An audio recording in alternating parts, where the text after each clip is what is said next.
Hello everyone.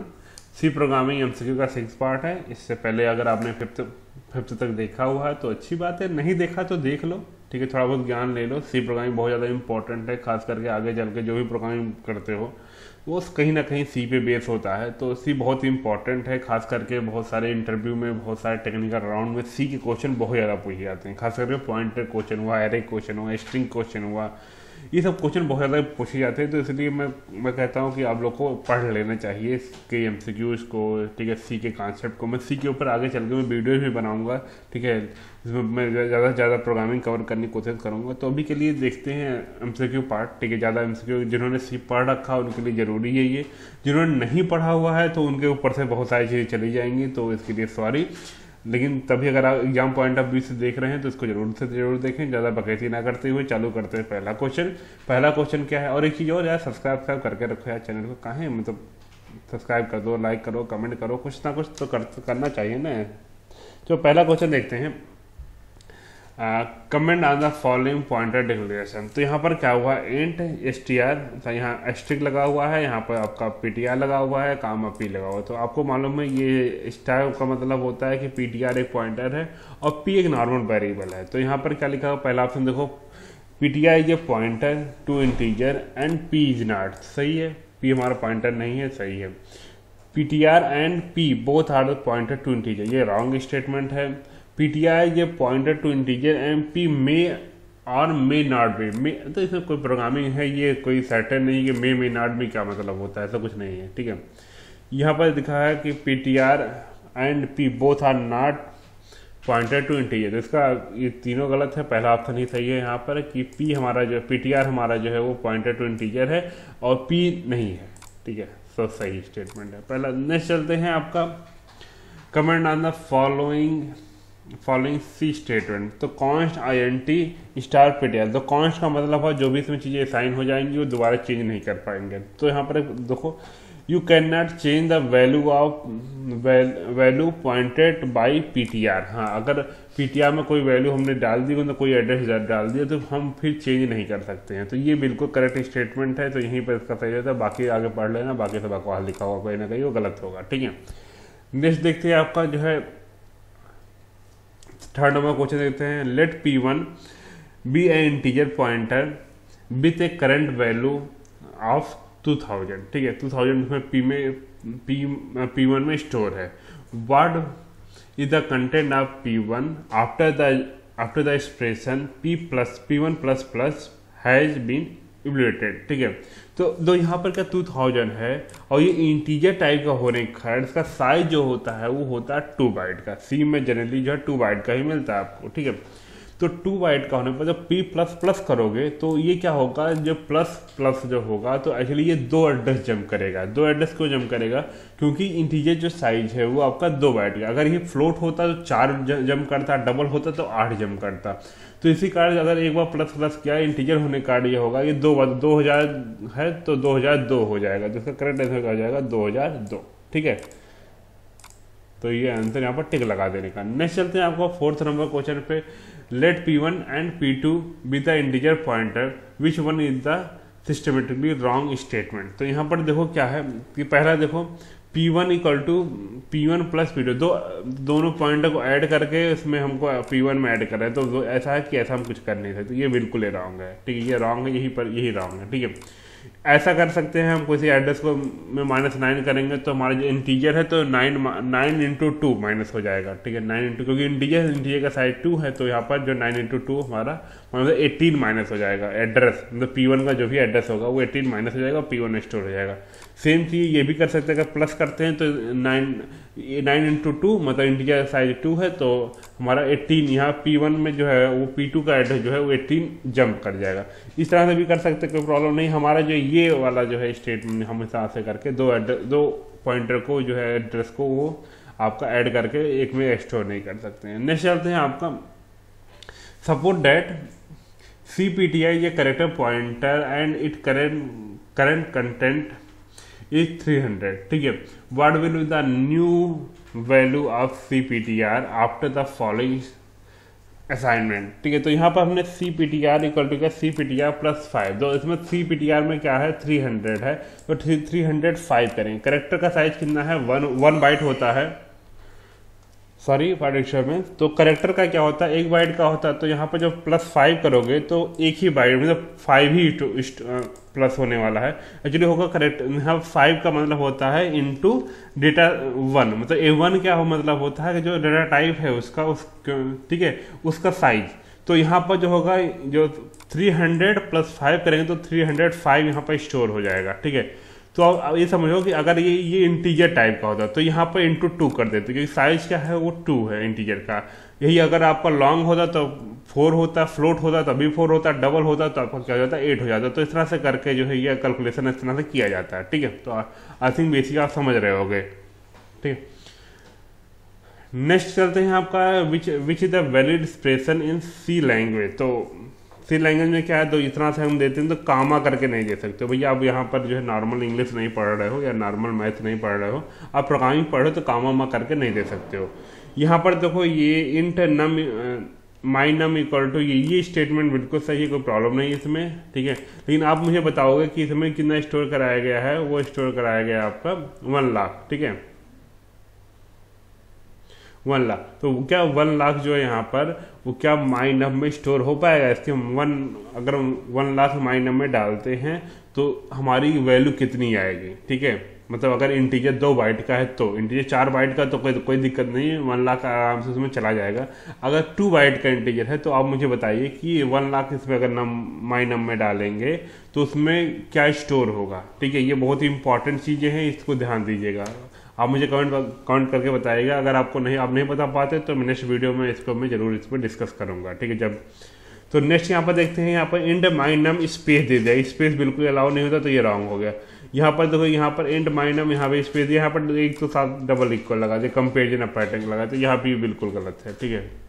Next चलते हैं, if addition has higher precedence than multiplication, ठीक है, then the value of the expression. मतलब इसमें क्या बोल रहा है कि एडिशन पहले होगा मल्टीप्लिकेशन से, तो इसका एक्सप्रेशन का क्या होगा। तो एक्सप्रेशन क्या करते हैं, अगर इन दोनों को करते हैं तो ये क्या हो जाएगा आपका, ऐड होकर के हो जाएगा 3, ठीक है। और ये इन दोनों भी ऐड होकर के क्या हो जाएगा 7, क्योंकि पहले से आपका यहाँ मल्टीप्लाई लगा हो गया, तो कैसा पहले देखो, पहले यहाँ पर ये एडिशन, क्योंकि एडिशन कर बोला हायर प्रायोरिटी है, प्रेसिडेंस है, तो एडिशन पहले हो जाएगा, मल्टीप्लिकेशन बाद में हो। तो ये दोनों अगर एडिशन होता है तो इसे क्या हो जाएगा आपके 3 हो जाएंगे। इस तरह से इन दोनों का एडिशन होता है तो इसका हो जाएगा वो 7 हो जाएगा। अब मल्टीप्लाई कर लो, 7 इंटू 3 हो जाएगा, तो क्या हो जाएगा 21 इंटू 5 हो जाएगा, तो 105 मतलब 105। ये हमारा इसका करेक्ट आंसर यहाँ पर हो जाएगा, ठीक है। तो ये आपका। नेक्स्ट चलते हैं, what will the output of following programme. यहाँ प्रोग्राम देखो, यहाँ पर क्या है, यहाँ पर a = 10 दिया, b = 20 दिया है, यहाँ पर प्रिंट किया है a और b की वैल्यू को। उसके बाद यहाँ पर देखो, यहाँ पर जो है इन्होंने क्या किया है, ये अगर आप प्रोग्रामिंग थोड़ा बहुत पढ़े होगे तो आपको मालूम होगा, ये जो होता है आपका स्वैपिंग का प्रोग्राम है, ठीक है। सिंपल सा स्वैपिंग का प्रोग्राम है। तो a और b की वैल्यू जो आपस में स्वैप हो जाएगी, तो a में 10 है तो a में 20 आ जाएगा, b में 10 चला जाएगा। तो पहली बार जब प्रिंट करोगे तो 10 और 20 प्रिंट होगा, दूसरी बार जब प्रिंट करोगे तो 20 और 10 प्रिंट होगा। तो लगा दो, देखो किसमें है आपका 10 और 20 और 20 और 10, तो ये आपका जो बी वाला यहाँ पर आपका करेक्ट आंसर हो जाता है। आई थिंक इतना समझ में आ रहा होगा, ठीक है। यहाँ पे क्या लिख गया, इतना बेसिक क्लियर हो रहा होगा। अच्छा, यहाँ पर 10 था, ठीक है, समझ में आ गया। नेक्स्ट चलते हैं, आपका बेसिक स्वैपिंग का प्रोग्राम है, ये है by without using the third variable, ठीक है। आप लोग जनरली दो पढ़ते हो स्वैपिंग का, यूजिंग थर्ड वेरिएबल, ये आपका जो विदाउट यूजिंग थर्ड वेरिएबल, ठीक है। और एक तरीका और है कि अगर आप इस तरह से भी अगर आप लिख देते हो तब भी ये दोनों को स्वैपिंग कर देगा, ठीक है। इसको करके आप खुद से ट्राई करना, इससे भी आप जो है स्वैपिंग कर सकते हो 2 नंबर को। नेक्स्ट चलते हैं, the following statement are about the EOF which of them is true. EOF क्या होता है, एंड ऑफ फाइल। तो एंड ऑफ फाइल जो होता है क्या, its value is defined within the studio.txt, तो बिल्कुल हाँ उसी में डिफाइन होता है। The value is implementation dependent, ठीक है। हाँ, इसका जो वैल्यू होता है वो डिपेंडेंट होता है, ठीक है। It's value it's value can be negative, हाँ वैल्यू निगेटिव भी हो सकती है इसकी। The value should not equal the integer equivalent of any character, मतलब जैसे जो करेक्टर होते हैं उनका कोई ना कोई आपका एक कोड होता है, इंटीजर कोड होता है, ठीक। जैसे अगर कैपिटल ए की देखें तो 65 होता है, कैपिटल बी की देखें 66 होता है। तो इस तरह से ये बोल रहा है कि कोई ऐसा मतलब उसकी वैल्यू जो है किसी इंटीजर मतलब कोई करेक्टर के जो इंटीजर वैल्यू के इक्विवेलेंट नहीं होगी। तो हाँ बिल्कुल ये आपका सारे स्टेटमेंट ट्रू होते हैं। तो ये मैं यहाँ पर ई वाला स्टेटमेंट लगा सकता हूँ।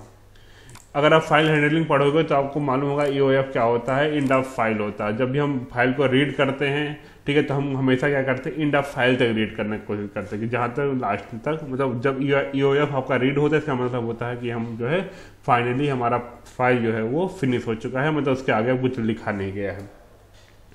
नेक्स्ट देखते हैं what does this statement mean. तो यहाँ पर क्या लिखा हुआ, तो इसका मतलब ये होता है x equal to x minus, यहाँ पर क्या ये दोनों वैल्यूज दी गई है, इसका मतलब पूरे में, इसका मतलब ऐसा लिख सकते हो आप कि y प्लस 1, ठीक है, ये है। तो अगर जब ये माइनस अंदर जाएगा तो ये भी क्या हो जाएगा आपका माइनस, अगर ये हटाते हो ब्रैकेट तो ये जो स्टेटमेंट यहाँ पर देख लो ये आपका सही होगा। तो यहाँ पर x equal to x minus y minus 1, तो ये आपका डी वाला यहाँ पर बिल्कुल करेक्ट हो जाएगा, ठीक है। आई थिंक थोड़ा बहुत दिमाग में गया होगा, ये आपका असाइनमेंट ऑपरेटर होता है। नेक्स्ट चलते हैं आपका, यहाँ पर पूछ रहा है कि जो स्टेटमेंट है इसका आउटपुट पूछ रहा है। तो यहाँ पर देखो i की वैल्यू चालू हुई 3 से, ठीक है, तो 3 से चलो तो कंडीशन सही है, अंदर आएगा तो i की वैल्यू प्रिंट कर देगा 3। तो यहाँ पर देखो 3 सब में सही है तो सही है, ठीक है। उसके बाद यहाँ पर होगा प्लस प्लस, तो i की वैल्यू क्या हो गई 4, ठीक है, i की वैल्यू 4 हो गई। और यहाँ पर फिर से ये अपडेट हो जाएगा, तो 4 + 3 हो जाएगा 7। तो यहाँ कंडीशन अभी भी सही है, तो आपके पास 3 के बाद 7 प्रिंट होगा, तो मतलब इन दोनों में से कोई सही होगा, ठीक है, 7 प्रिंट होगा। उसके बाद नेक्स्ट क्या होगा, फिर से जो है 7 के बाद ये प्लस प्लस करेगा, प्लस प्लस आई करेगा, तो ये जगह 8 करेगा, 8 + 4 करेंगे 7, हाँ 8 + 3 करेंगे, 8 + 3 करेंगे 11 हो जाएगा, तो 11 प्रिंट करेगा। तो ये दोनों ऑप्शन अभी सही हैं। 11 के बाद 11 + 1 करेंगे 12 हो जाएगा, 12 + 3 करेंगे 15 हो जाएगा। 15 इज नॉट लेस देन 15, इसका 15 नहीं प्रिंट होगा। तो आप देख सकते हो यहाँ पर 15 नहीं होने वाला, इसका मतलब है कि ये 3, 7, 11 ही प्रिंट होने वाला, तो यहाँ पर हो जाएगा। तो थोड़ा बहुत दिमाग में गया होगा, ठीक है, ये बहुत ही बेसिक लूपिंग है, आप समझ सकते हो। नेक्स्ट चलते हैं आपका कि यहाँ पूछ रहा है कि स्टेटमेंट क्या आउटपुट होगा। तो यहाँ पर क्या हुआ, एक हमारा करेक्टर आपका पॉइंटर लिया, उसमें हेलो वर्ड डाला, इसमें इंटर करके डाल दिया यहाँ पर। तो ऐसा कुछ वो नहीं है, अगर आप इंटर करके डालोगे इसका मतलब ये नहीं होगा कि आप न्यू हेलो और वर्ड जो है अलग अलग लाइन में प्रिंट होगा। आप जब तक /n नहीं लगाओगे तब तक ये हेलो वर्ड जो है आपका वो नेक्स्ट लाइन वर्ड आपका नेक्स्ट लाइन में नहीं जाएगा। तो जो आउटपुट आने वाला है ये आपका वो हेलो वर्ड ही आने वाला है एक ही लाइन में, ठीक है। / अगर आपको चाहते हो कि वर्ड आपका नेक्स्ट टाइम में प्रिंट हो तो यहाँ पर /n लगा सकते हो। नेक्स्ट चलते हैं, study the following array definition. तो यहाँ पर क्या है 10 का साइज लिया, लेकिन इन्होंने असाइन क्या किया, 3 असाइन किया केवल। तो ये 0 इंडेक्स पे चला जाएगा, ये 1 इंडेक्स पे, ये 2 इंडेक्स पे, तो 0, 1, 2 तीनों इंडेक्स पे क्या हुआ आपका 3 स्टोर है। नेक्स्ट यहाँ पर क्या कौन सा स्टेटमेंट करेक्ट है, तो num 9 is the last element of array num, ठीक है। तो अब इसी बात है कि जो 10 एलिमेंट अगर लिया है तो इंडेक्सिंग आपके 0 से 9 तक होगी, तो लास्ट इंडेक्स क्या होगा वो 9 ही होगा। तो ये बिल्कुल स्टेटमेंट करेक्ट ही है, तो यहाँ पर ये बिल्कुल करेक्ट है। तो नेक्स्ट कहता है वैल्यू ऑफ num 8 इज 3। तो एक्चुअली num 8 की जो वैल्यू होगी वो 0 होगी, बाय डिफॉल्ट एरे में क्या होता है 0 स्टोर हो जाता है। तो ये 8 की वैल्यू 3 नहीं होगी, क्योंकि हमने केवल 0, 1, 2 इंडेक्स पे 3 डाला हुआ, तो यहाँ पर नहीं होगा, ठीक है, सॉरी यहाँ पर। और नेक्स्ट यहाँ पर वैल्यू ऑफ num 3 इज 3, इसकी भी वैल्यू 3 नहीं, इसकी वैल्यू भी 0 होगी, क्योंकि यहाँ पर 0, 1, 2 की बात कर रहे हैं, 3 इंडेक्स में वैल्यू डाला है, तो ये तीनों गलत हो जाते हैं। तो यहाँ पर आपका जो ए वाला बिल्कुल करेक्ट हो जाता है। नेक्स्ट चलते हैं आपका what will the output after education of following statement. यहाँ क्या आउटपुट होगा, तो यहाँ पर डबल स्लैश लगा के प्रिंट किया। इसका डबल स्लैश का मतलब होता है कि ये स्लैश के साथ जब डबल लगाएंगे तो ये स्लैश प्रिंट हो जाएगा, ठीक है। तो /n प्रिंट हो जाएगा, /n a भी प्रिंट होगा, यहाँ पर भी /b si प्रिंट होगा और /r ha प्रिंट होगा। तो यहाँ पर तो डी वाला आंसर है वो बिल्कुल करेक्ट हो जाता है। अगर स्लैश ना होता तो आपका थोड़ा सा जो है चेंज हो जाता, ठीक है। नेक्स्ट चलते हैं आपका, ये बहुत ही अच्छा इंपॉर्टेंट क्वेश्चन, देखो तो अच्छे देखना है इसको। What will the output after education of following statement. तो आउटपुट क्या यहाँ पर होगा, तो यहाँ पर देखो ध्यान, यहीं पर मेन ध्यान देने वाली बात है ये वाला स्टेटमेंट, यही पूरे प्रोग्राम में यही बताना चाह रहा है क्या होगा यहाँ पर।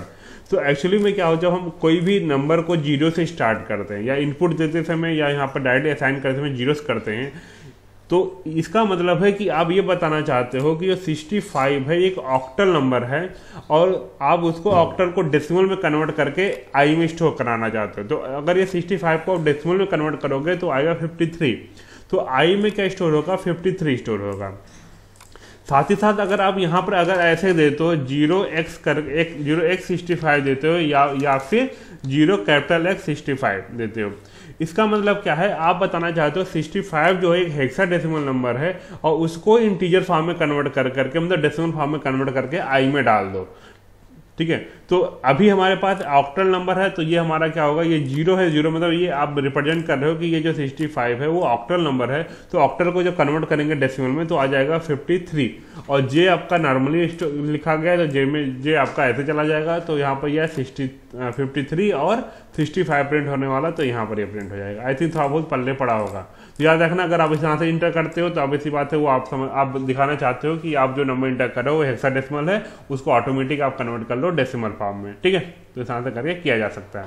तो इस वीडियो में इतना ही। अगर वीडियो में थोड़ा ज्ञान मिला है तो आपको सीखने को मिला है, ठीक है, तो अपने फ्रेंडों में शेयर करें जिनका एग्जाम है वो या जिनका भी आगे इंटरव्यू है, कुछ भी चल रहा है किसी कंपनी में, उनको शेयर करें।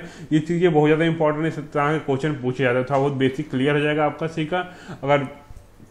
अगर अच्छा लगा तो वीडियो लाइक करें, कमेंट करें, चैनल सब्सक्राइब करके रखें, ताकि आगे भी वीडियो आते रहेंगे। तब तक के लिए टाटा बाय बाय, मिलते हैं नेक्स्ट वीडियो में।